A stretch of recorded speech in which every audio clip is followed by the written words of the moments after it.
నమస్తే ఆంధ్రప్రభకి స్వాగతం. నేను ప్రియా కౌశిక్.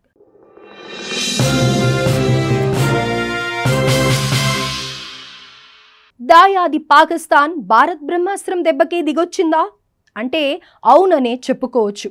కవ్వింపు చర్యలకు పాల్పడిన పాక్కు కర్ర కాల్చి వాత పెట్టింది భారత్. దీంతో బెదిరించే ప్రయత్నం చేసిన పాకిస్తాన్ భంగపాటుకు గురవడమే కాకుండా భారత్ దెబ్బతో బెంబేలెత్తిపోయింది.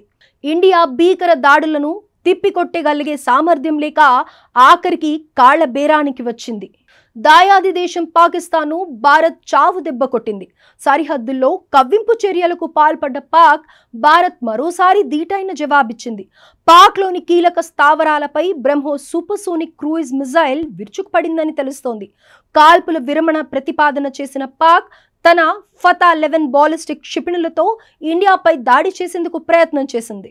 ఈ క్రమంలోనే హర్యానాలోని సిర్సా సమీపంలో భారత్ సుదర్శన చక్రం S-400 air defence system Pak క్షిపణులను అడ్డగించి కూల్చేసింది.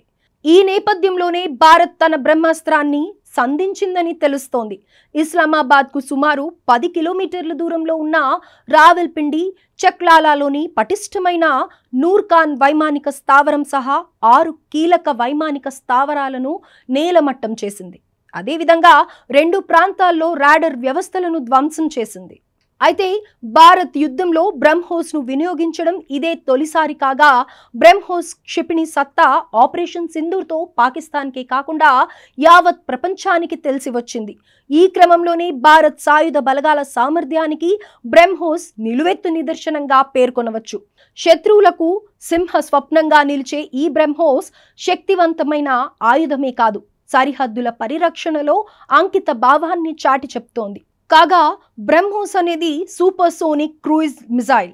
దీని వేగం 2 మాక్ సెకండ్కు దాదాపు 900 మీటర్ల వేగంతో గరిష్టంగా 800 కిలోమీటర్ల దూరం ప్రయాణించగలదు.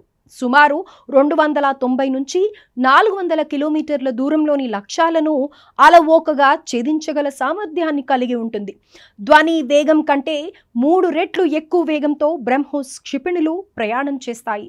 అత్యాధునిక స్టెల్త్ పరిజ్ఞానం కలిగిన ఈ మధ్య శ్రేణి క్రూయిజ్ మిసైల్ను ఫైర్ అండ్ ఫర్గెట్ గైడెన్స్ సిస్టంతో భూభాగం నుంచే కాకుండా గగనతలం, సముద్రతలం నుంచి కూడా ప్రయోగించవచ్చు. ఇక బ్రహ్మోస్ను రష్యా, DRDO కలిసి సంయుక్తంగా అభివృద్ధి చేశాయి. ఇక మరింత ఎక్కువ దూరంలోని లక్ష్యాలను ఛేదించేందుకు బ్రహ్మోస్ LR వేరియంట్ను DRDO విజయవంతంగా పరీక్షించింది. ఈ క్రమంలోనే ఈ మిజైల్ సుమారు 800 కిలోమీటర్ల దూరంలోని లక్ష్యాలను ఛేదించగలదని రక్షణ వర్గాలు తెలిపాయి. రాడర్లకు చిక్కకుండా నిర్దేశించిన టార్గెట్ను విధ్వంసం సృష్టించే విధంగా తక్కువ పరిమాణం, బరువుతో బ్రహ్మోస్ నెక్స్ట్ జనరేషన్ను అభివృద్ధి చేస్తున్నారు.